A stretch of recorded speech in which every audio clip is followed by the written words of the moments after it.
ഗോപുനന്ദിലെ ജിമാർട്ട് എന്നുള്ള ഒരു ബ്രാൻഡ് ചെറുപ്പം തൊട്ടേ കണ്ടിട്ടുണ്ടാവും. അതെ അതെ. അപ്പൊ അന്ന് തൊട്ടേ തീരുമാനിച്ചിട്ടുണ്ടോ എഡ്യൂക്കേഷൻ ഒക്കെ കഴിഞ്ഞ ശേഷം ഞാനും ഇതിൽ ജോയിൻ ആവും എന്നുള്ളത്? ആക്ച്വലി പറയുകയാണെങ്കിൽ 2015 എൻ്റെ എഡ്യൂക്കേഷൻ കഴിഞ്ഞത്. യു കെയിലാണ് MBA ചെയ്തത്. അത് 2015 കഴിഞ്ഞു. 2015 ജോയിൻ ചെയ്തു.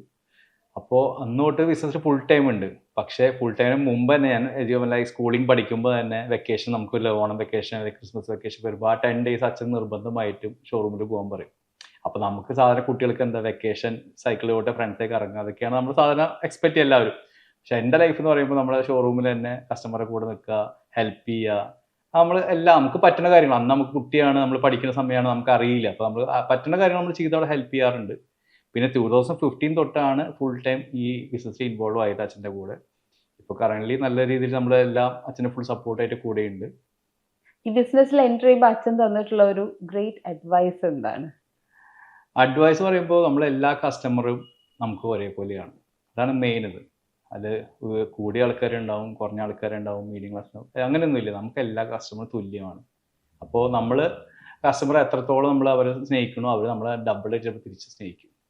അപ്പോൾ നമ്മൾ അവരോട് പോസിറ്റീവ് സംസാരിക്കുക, കാര്യങ്ങൾ പറയുക, ജെന്യൂൻ ആയിട്ടുള്ള കാര്യങ്ങൾ സംസാരിക്കുക. ഒരിക്കലും ഫേക്ക് പ്രോമിസോ ഫേക്ക് കാര്യങ്ങളോ ഒന്നും ചെയ്യാൻ ഒരു കാരണവശാലും നമ്മൾ സമ്മതിക്കുക. അച്ഛൻ പ്രത്യേകം പറയുക, ചെയ്യരുതെന്ന് പറയും. നമ്മൾ ഒരിക്കലും കസ്റ്റമർ വഞ്ചിക്കരുത്. കസ്റ്റമർ എന്നും നമ്മളെ വിശ്വസിച്ച് നമ്മുടെ ജിമാർട്ടിന് വരുന്നതാണ്. അപ്പോൾ ആ വിശ്വാസം നമ്മളെന്നും കാത്തു സൂക്ഷിക്കണം. അതാണ് എൻ്റെ അച്ഛൻ എന്നെ പഠിപ്പിച്ചത്. അതേ രീതിയിൽ തന്നെയാണ് നമ്മൾ മുന്നോട്ട് പോകുന്നത്. നമുക്ക് കസ്റ്റമർ എല്ലാവരും വിലപ്പെട്ട കസ്റ്റമറാണ്. Top dealer of top brands, അതാണ് നന്ദിലത് ജിമാർട്ട്. അപ്പം ഇവിടെ ബ്രാൻഡിന് നന്ദിലത്തിനോടുള്ള ഒരു ട്രസ്റ്റും കസ്റ്റമേഴ്സിന്റെ നന്ദിലത്തിനോടുള്ള ഒരു ട്രസ്റ്റും രണ്ടും മെയിൻറ്റെയിൻ ചെയ്യണം. ഈക്വലി ഇമ്പോർട്ടന്റ് ആണ്. അപ്പൊ ഇത് ശരിക്കും പറഞ്ഞാൽ ഒരു വലിയ റെസ്പോൺസിബിലിറ്റി അല്ലേ? ഇപ്പോൾ നമ്മൾ നന്ദിലത്ത് ഇപ്പോൾ സ്റ്റാർട്ട് ചെയ്തിട്ട് ഇപ്പോൾ 41 ഇയേഴ്സ് കഴിഞ്ഞു. ഇപ്പോൾ നമുക്ക് ഓൾമോസ്റ്റ് 54 സ്റ്റോർസാണ് ഉള്ളത്. ഈ വിശ്വാസം ബിൽഡപ്പ് ചെയ്ത് നമ്മൾ ഒന്നിൽ നിന്ന് തുടങ്ങിയിട്ടാണ് ഇത്രത്തോളം ആയത്. ഫസ്റ്റ് കുറുപ്പൻ റോഡ് എന്ന സ്ഥലത്ത് നമ്മൾ ചെറിയൊരു സ്ഥാപനം നമ്മൾ സ്റ്റാർട്ട് ചെയ്തു, അച്ഛൻ സ്റ്റാർട്ട് ചെയ്തു. അവിടെ നമ്മൾ ഏജൻസീസ് എന്ന ആ സ്ഥാപനത്തിൻ്റെ പേര്. അവിടെ നമ്മൾ കുറച്ച് ഒരു 5 ഇരിഞ്ഞാല കൂടെ സ്റ്റാർട്ട് ചെയ്തു, വാടാനപ്പള്ളി സ്റ്റാർട്ട് ചെയ്തു, ഒക്കെ ഏജൻസീസ് എന്ന കാറ്റഗറിയിൽ നമ്മൾ സ്റ്റാർട്ട് ചെയ്തു, ചെറിയ ഷോപ്സ്. അതിൽ നമ്മൾ 2015 ജിമാർട്ട് എന്ന കൺസെപ്റ്റ് അച്ഛൻ സ്റ്റാർട്ട് ചെയ്യുന്നത്. അപ്പോൾ അന്ന് ജിമാർട്ട് എന്ന കൺസെപ്റ്റ് പറയുമ്പോൾ തൃശ്ശൂർ നമ്മുടെ പൂങ്കുന്നത്തായിരുന്നു സ്റ്റാർട്ട് ചെയ്തത്. പൂങ്കുന്നത്ത് എന്ന് പറയുമ്പോൾ ആ ഷോറൂം അന്നത്തെ ഏറ്റവും വലിയ ഷോറൂമാണ്. അന്ന് ആർക്കും ഇല്ല അത്ര വലിയ ഷോറൂം ഇലക്ട്രോണിക്സ് ഇൻഡസ്ട്രിയിൽ തന്നെ. ഏകദേശം 15,000 സ്ക്വയർ ഫീറ്റ് ആ ഷോറൂം ഉണ്ടായിരുന്നു. അപ്പോൾ അന്ന് കാലത്ത് നമ്മൾ തുടങ്ങിയപ്പോൾ എല്ലാവരും പറഞ്ഞു, ഞാൻ കുട്ടിയാണ് അന്ന്, ഞാൻ ഐ തിങ്ക് 8th 7th അങ്ങോട്ട് പഠിക്കുകയാണ്.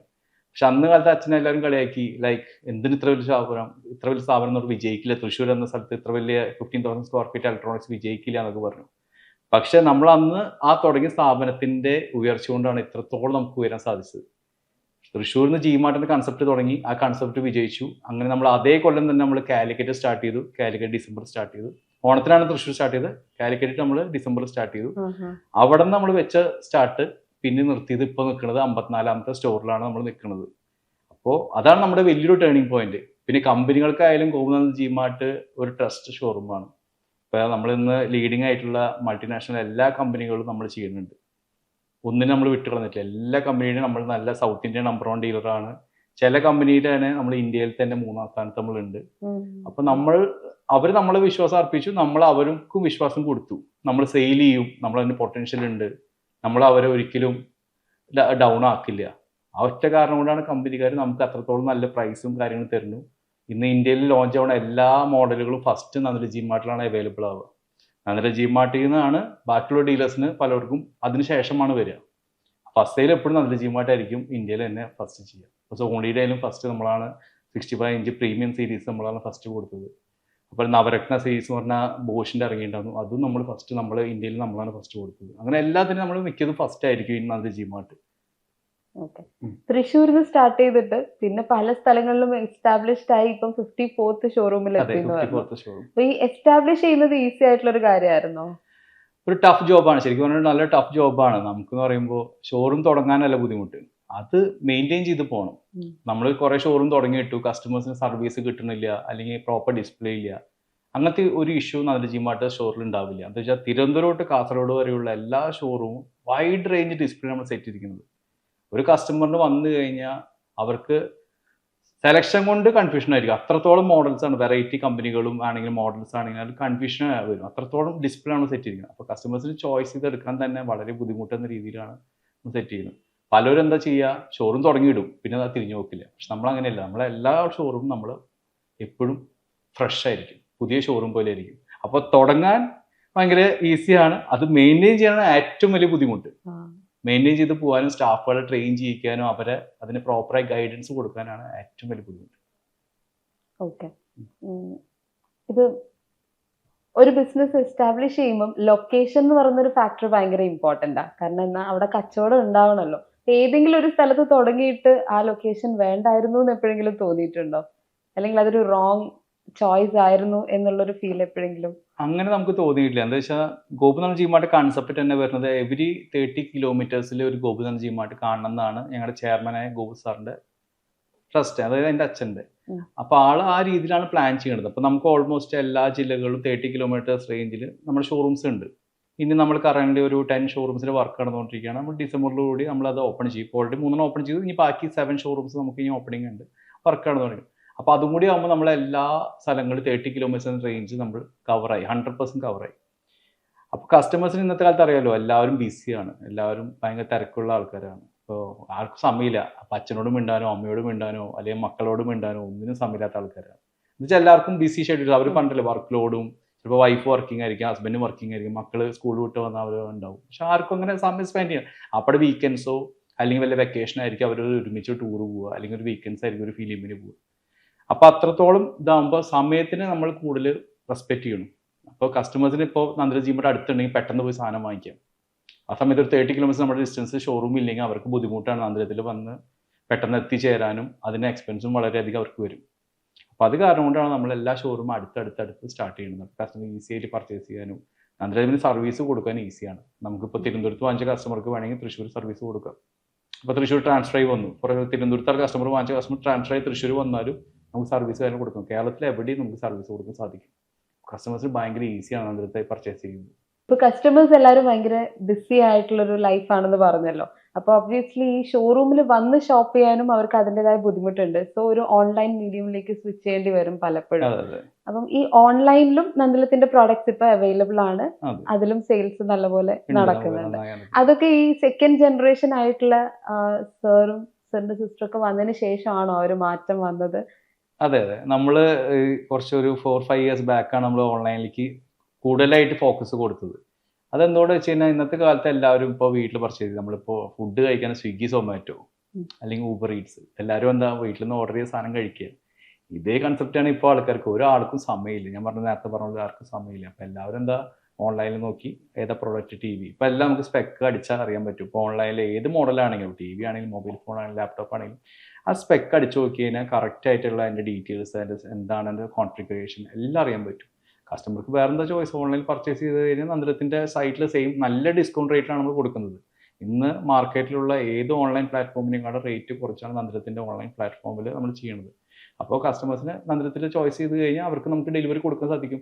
നമ്മുടെ ഷോറൂം പിന്നെ അടുത്താണ്, തൊട്ടടുത്ത് തന്നെ നമ്മുടെ ഷോറൂംസ് ഉണ്ട്. അപ്പോൾ കസ്റ്റമർക്ക് പെട്ടെന്ന് തന്നെ ഡെലിവറി വിത്തിൻ 24 hours നമുക്ക് കൊടുക്കാൻ സാധിക്കും. ആ സമയത്ത് മറ്റുള്ള പ്ലാറ്റ്ഫോമിനൊക്കെ ചിലപ്പോൾ 1 ആഴ്ചയോ 2 ആഴ്ചയോ സമയം എടുക്കും കൊടുക്കാനായിട്ട്. അതാണ് ഏറ്റവും വലിയ ഹൈലൈറ്റ് നന്ദിലത്തിൻ്റെ ഓൺലൈൻ പ്ലാറ്റ്ഫോമിന്. റേറ്റ് എന്ന് പറയുമ്പോൾ ഇന്ന് മാർക്കറ്റിൽ ആർക്കും ഓൺലൈനിൽ കൊടുക്കാൻ പറ്റുന്ന റേറ്റാണ് നന്ദിലത്ത് കൊടുക്കുന്നത്. അത്ര ബെസ്റ്റ് റേറ്റാണ് കസ്റ്റമേഴ്സിന് നമ്മൾ ഓൺലൈനിൽ ഈ ഓണക്കാലത്ത് സ്പെഷ്യലി നമ്മൾ ചെയ്തിരിക്കുന്നത്. ഓണക്കാലത്ത് ഓൺലൈൻ മാത്രമല്ലല്ലോ, എല്ലാ ഷോറൂമിൽ പോയാലും നമുക്ക് കാണാം അങ്ങേയറ്റം ഓഫേഴ്സ് ആണ് അവിടെ കൊടുക്കുന്നത്. ഈ ഓഫേഴ്സ് ഒക്കെ കൊടുക്കുമ്പോൾ അത് എത്രമാത്രം കസ്റ്റമർ സാറ്റിസ്ഫാക്ഷൻ അവിടെയും ഉറപ്പിക്കാൻ പറ്റാറുണ്ട്? അല്ല, കസ്റ്റമേഴ്സിന് ഓഫേഴ്സിന്റെ ഒരു പൂരം തന്നെയാണ് ഓണക്കാലം എന്ന് പറയുന്നത്. ഏകദേശം ഒരു ഉത്സവം ഇതാണ്. പക്ഷേ കസ്റ്റമേഴ്സിന് കമ്പനികളുടെ ഓഫേഴ്സ് വരും ഓണക്കാലത്ത്. കമ്പനികളുടെ ക്യാഷ് ഡിസ്കൗണ്ട് ആയിട്ടും ഗോൾഡ് കോയിൻസ് ആയിട്ടും ഫോറിൻ ട്രിപ്സ് ആയിട്ടും ഒക്കെ ഓഫേഴ്സ് ഉണ്ട്. ഇത് കൂടാണ്ട് ബാങ്കുകളുടെ ഓഫർ വരും. HDFC, IDFC ബാങ്കുകളുടെ ക്യാഷ് ബാക്ക് ഓഫർ വരും. ആക്സിസ് ബാങ്കിന്റെ ക്യാഷ് ബാക്കുകൾ വരും. അതുകൂടാണ്ട് Bajaj finance, HDB, IDFC EMI കൊടുക്കുന്നുണ്ട് ഫിനാൻസ് സൗകര്യം. അപ്പോൾ കസ്റ്റമേഴ്സിന് വന്നു കഴിഞ്ഞാൽ എന്താ, അവർ പൈസ ലിക്വിഡ് ക്യാഷ് കൊടുക്കാണ്ട് അവർക്ക് സിമ്പിളായിട്ട് ചെറിയ എമൗണ്ട് കൊടുത്തിട്ട് അവർക്ക് സാധനം വാങ്ങിക്കാം. അല്ലെങ്കിൽ ഈ പേയ്മെന്റ് കൊടുത്ത് വലിയ എമൗണ്ട് പർച്ചേസ് ചെയ്യുന്നവർക്ക് നല്ലൊരു ക്യാഷ് ഡിസ്കൗണ്ട് കിട്ടും. up to 50%, 15,000 റുപ്പീസിന്റെ ക്യാഷ് ബാക്ക് അടക്കം കിട്ടുന്ന പരിപാടിയുണ്ട്. അപ്പോൾ കസ്റ്റമേഴ്സിന് വന്നതിന് എന്താ ഒരു വൈഡ് റേഞ്ച് ഡിസ്പ്ലേ. അപ്പോൾ അവർ ആഗ്രഹിക്കും ചിലപ്പോൾ ചെറിയ സാധനമായിരിക്കും, പക്ഷെ അവിടെ വന്ന് നോക്കുമ്പോൾ അവർക്ക് വലിയ സാധനം പർച്ചേസ് ചെയ്യാനുള്ള വരും. അതായത് അവർക്ക് ആ ബഡ്ജറ്റിലേക്ക് എത്താൻ സാധിക്കും. ആ രീതിയിലാണ് ഈ ഓണക്കാലത്ത് നമ്മൾ പ്ലാൻ ചെയ്യുന്നത്. കസ്റ്റമേഴ്സ് വളരെ ഹാപ്പിയാണ്. ഗോപിനാഥ് ജിമാർട്ട് വിസിറ്റ് ചെയ്യുമ്പോൾ അവർ പറയും, അയ്യോ ഞാൻ പ്രതീക്ഷിച്ചത് വലിയൊരു റേറ്റുള്ള സാധനമായിരുന്നു, പക്ഷെ എനിക്ക് കിട്ടിയ നല്ലൊരു സാധനമാണ്, റേറ്റ് വളരെ കുറഞ്ഞു, മാർക്കറ്റിൽ ആർക്കും കിട്ടാത്ത റേറ്റ് ആണ് എനിക്ക് തന്നത്, നല്ല റേറ്റ് ആണ്. വളരെ സാറ്റിസ്ഫൈഡ് ആണ് കസ്റ്റമേഴ്സ്. നമ്മുടെ റിവ്യൂസ് ഗൂഗിൾ റിവ്യൂസ് ചെക്ക് ചെയ്താലും എല്ലാവർക്കും വളരെ ഹാപ്പിയാണ് customers. Electronics and home appliances ഇതാണല്ലോ നന്ദിലത്തിന്റെ. അപ്പൊ ഈ ഒരു ഫീൽഡിൽ തന്നെ ഒരുപാട് കോമ്പറ്റീറ്റേഴ്സ് ഉണ്ട്. എങ്ങനെയാണ് ആ ഒരു കോമ്പറ്റീറ്റേഴ്സിനൊക്കെ അതൊരു പ്രശ്നമാവാതെ മുന്നോട്ട് പോകാനുള്ള? ഏത് ഫീൽഡിലും കോമ്പറ്റീഷൻ ഉണ്ടാവും അല്ലേ? അതെ. ഒരു യൂട്യൂബ് ബ്ലോഗ് ചെയ്യണവനും കോമ്പറ്റീഷൻ ഉണ്ട്, തീർച്ചയായിട്ടും. അല്ലെങ്കിൽ ഒരു സോഷ്യൽ മീഡിയ ചെയ്യണ ഒരാൾക്കും കോമ്പറ്റീഷൻ ഉണ്ട്, ഒരു ഫിലിം ഇൻഡസ്ട്രിയിലും കോമ്പറ്റീഷൻ ഉണ്ട്, എല്ലാ ഇൻഡസ്ട്രി കോമ്പറ്റീഷനും. അത് ആ രീതിയിൽ ചിന്തിച്ചാൽ അങ്ങനെ തീരും. നമ്മൾ കോമ്പറ്റീഷന് നമുക്കതിൽ ബെസ്റ്റ് ആവണമെങ്കിൽ വി ഹാവ് ടു വർക്ക് അല്ലേ? എല്ലാത്തിനും നമ്മൾ ഫൈറ്റ് ചെയ്യണം. നമ്മുടെ സക്സസ് നമ്മൾ ഫൈറ്റിംഗ് ചെയ്യുമ്പോഴാണ് സക്സസ് ആവുക. അല്ലാണ്ട് നമ്മളെപ്പോഴും ഒരു തളർന്നൊരു സൈഡിൽ നിന്ന് കഴിഞ്ഞാൽ നമ്മൾ ഡൗൺ ആയി പോകും. അപ്പോൾ ഞങ്ങളുടെ ചേർന്ന് ഞങ്ങളെ പഠിപ്പിച്ചിരിക്കുന്നത്, എന്നെ സിസ്റ്ററൊക്കെ പഠിപ്പിച്ചിരിക്കുന്നത് എന്താ, ഫൈറ്റ് ചെയ്യുക. നമ്മൾ മാർക്കറ്റിൽ ഫൈറ്റ് ചെയ്യണമെന്ന് വെച്ചാൽ നമ്മൾ അത്രത്തോളം സക്സസ് ആവും, മാർക്കറ്റിൽ നമുക്കൊരു പേരും കിട്ടും. അതാണ് ഉദ്ദേശം. കോമ്പറ്റീഷൻ പിന്നെ ഞങ്ങളത് കണക്കാക്കാറില്ല. കോമ്പറ്റീഷൻ എല്ലാത്തിനും കോമ്പറ്റീഷൻ ഉണ്ട്, ഏത് ഫീൽഡാണ്. അത് കോമ്പറ്റീഷൻ എന്ന് പറയുന്ന രീതിയിൽ നമ്മൾ ചിന്തിക്കാറില്ല. ഓക്കെ. അപ്പം കോമ്പറ്റീഷൻ മാറ്റി നിർത്തുവാണെങ്കിൽ ചാലഞ്ചസ് ഒരുപാട് ഉണ്ടാവില്ലേ? അപ്പം അതും ഡീൽ ചെയ്യാന്നുള്ളത് ഈസി ആയിട്ടുള്ള ഒരു കാര്യമാണോ? ചാലഞ്ചസ് ഉണ്ട്, ഇല്ലാന്ന് പറയുന്നില്ല. ചാലഞ്ചസ് നമുക്കിപ്പോൾ ഓണം കഴിഞ്ഞ ഓഫ് സീസൺ വരും, ചിലപ്പോൾ ഡിസംബറിലായിരിക്കും അടുത്ത സീസൺ അപ്പ് വരിക.